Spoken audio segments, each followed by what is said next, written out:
if your vacuum is not suctioning properly. There are several reasons why this may be happening. And fortunately, many of these issues have quick fixes. One common problem is a full vacuum canister. So it's essential to empty it after each use, removing all the dirt and dust inside according to the manufacturer's instructions.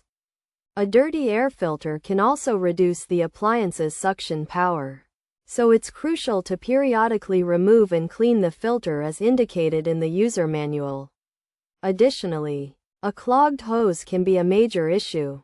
But this can be resolved by taking the hose and its attachments apart and removing any stuck objects, such as hairballs, dust, and buildup, using a long stick. It's also important to adjust the vacuum's height settings to ensure it is suitable for the surface being cleaned, with a low setting for hard floors like tiles and a high setting for soft surfaces like carpets.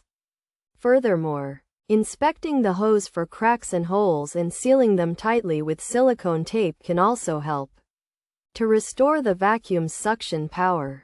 By following these steps, you should be able to fix a vacuum that has lost its suction.